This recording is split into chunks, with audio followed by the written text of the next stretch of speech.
Il y a des choses que tu ne feras pas avec efficacité si son temps est passé. Il faut comprendre les lois de la saison. Comment gérer une saison? Comment entrer dans une saison? Comment réussir une saison? Une chose peut être inscrite dans ta destinée, mais si tu le fais après son temps, ça ne va pas impacter comme ça devrait impacter. La manne tombe le jeudi et on ne mange pas ça le vendredi.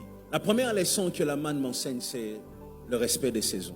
Mardi n'est pas mercredi, mercredi n'est pas jeudi. Tu manges la manne de lundi le lundi et la manne de mardi arrivera. Apprendre à faire les choses dans la saison. J'ai vu des hommes avec onction, avec talent, mais qui n'ont pas su aller loin dans leur vie. C'est développer comme ils pouvaient. Parce que soit ils ont agi avant le temps, soit ils ont agi après le temps.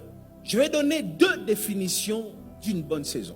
La première définition, quand quelqu'un dit « Oh, saison nangai », c'est la période où Dieu envoie un ange pour te faciliter la vie. C'est la définition la plus simple d'une saison. Souvenez-vous lorsque les enfants d'Israël, les Hébreux, entrent dans leur saison. Ils étaient esclaves pendant des années. Lorsque Dieu a décidé de visiter, donc ils entrent dans leur saison, la Bible dit, j'enverrai un ange qui passera devant vous. Et dans Exode 14, lorsque la Bible décrit cet ange, on dit que d'un côté il y avait les ténèbres et de l'autre côté il y avait la lumière. Il avait la possibilité d'éclairer, c'est-à-dire d'appeler le soleil. Et il avait la possibilité d'éloigner le soleil comme il voulait. C'est ainsi la Bible dit, pour que les enfants d'Israël marchent jour et nuit. C'est-à-dire même la nuit quand les autres dorment. Les enfants d'Israël marchaient comme à 12 heures. Et ils fonctionnent comme à 12 heures pendant qu'il est 3 heures du matin. Pourquoi? Parce qu'il y avait un ange qui défie les temps. Un ange qui défie les temps. C'est-à-dire, ce temps est difficile, mais sa présence le rend facile. Quand Dieu t'envoie un ange pendant que je parle ici, la même chose se fait dans l'histoire de Bethesda. La Bible dit qu'il y avait un ange qui descendait de temps en temps. Il agitait l'eau. Un ange descend pour faciliter la vie. Et dans des moments comme ça, la seule chose à faire, c'est de plonger dans l'atmosphère.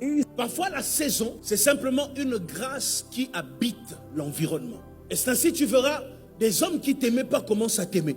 Quelqu'un qui ne te supportait pas commence à te réclamer. Tu frappes une porte, tu arrives quelque part, vous ne connaissez pas toi et les messieurs, mais tu vois comment les messieurs se battent pour te trouver une solution.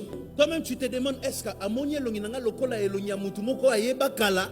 Ça, c'est la grâce dans l'environnement. La grâce touche ton entourage. C'est la période où même Géasi pouvait guérir des malades. Parce que la grâce est dans l'environnement. Que la grâce de Dieu t'environne. Que l'amour de Dieu t'environne. Que la faveur de Dieu t'environne. Que les bontés de Dieu t'environnent.